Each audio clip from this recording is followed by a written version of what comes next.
آپ کی اجازت سے ایک اہم خبر اپنے ناظرین تک میں پہنچانا چاہوں گا اور آپ بھی سن لیجئے۔ ایران کہتا ہے کہ 6 نیوکلیئر سائنسدانوں کو ان سٹرائکس میں شہید کیا گیا ہے، 6 نیوکلیئر سائنٹسٹ۔ اور جو ایران کی نیوز ایجنسی اس کے مطابق جو نام ہیں وہ بھی ہم آپ کو بتا دیتے ہیں۔ عبدالحامد مینوچار، احمد رضا ذوالفقاری، سید امیر حسین فقی اور محمد مہدی تہرانچی، فریدون عباسی، یہ وہ 6 نیوکلیئر سائنٹسٹ ہیں جن کو مارا ہے۔ اس میں ایک چیز ہے احتشام صاحب، آپ کو پیجر والا بھی انسیڈنٹ یاد ہوگا کہ جہاں پہ پیجر پھٹے تھے اور کتنے لوگ مرے تھے۔ آپ نہیں کر سکتے ٹیکنالوجی میں ان کا مقابلہ، پلس یہ کہ اس بار جتنا زیادہ چن کے مارا ہے، اس پہ ایک چیز یہ بھی ہے کہ چاہے وہ جنرل باقری ہوں یا پھر دیگر ہوں، اسرائیل واز ویری کلیئر کہ اس نے کیا کرنا ہے۔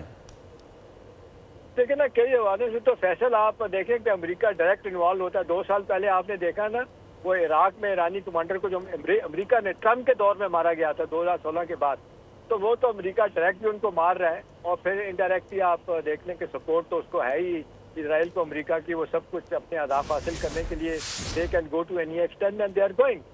اب سوال یہ ہے کہ کیا ہمارے جو 5 بڑے ملک ہیں، آپ یونائٹڈ نیشن کے ممبر، سیکورٹی کے کونسل کے ممبر، وہ کس طرح ریئیکٹ کرتے ہیں؟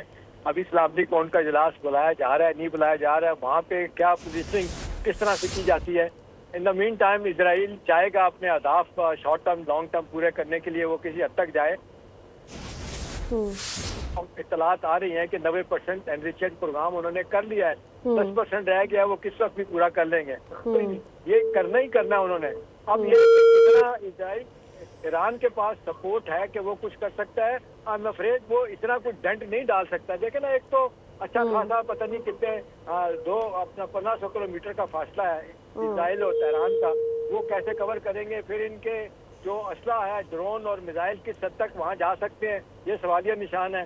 تیسری اور امپورٹنٹ بات ہے، جب پچھلی دفعہ انہوں نے، میں تو کہوں گا وہ مترا صاحب نہیں مان رہے تھے ایرانی ہمارے، وہ بھئی انہوں نے 90 سے زیادہ تو ہوا میں مار گرائے تھے، وہ 4 جگہوں پہ گئے تھے، کون سے انہوں نے اہداف حاصل کیے تھے؟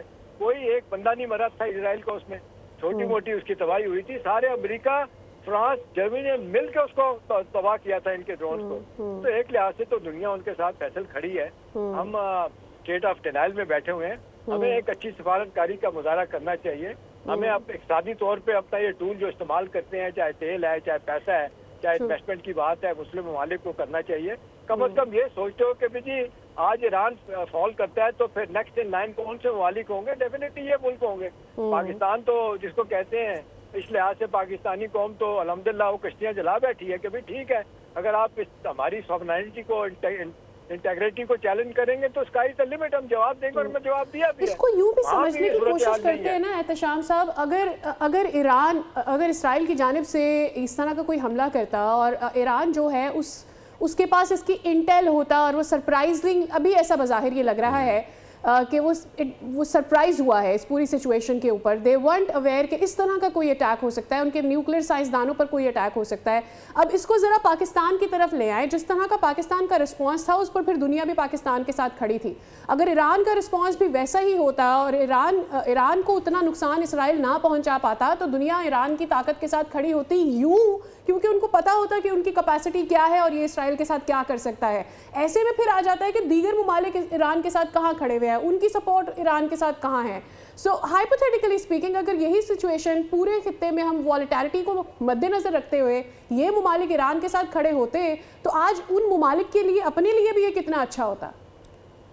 دیکھیں سعدیہ، ہائپوتھیٹیکلی کیا، فیکچولی آپ دیکھتے ہیں یہ ہوا ہے۔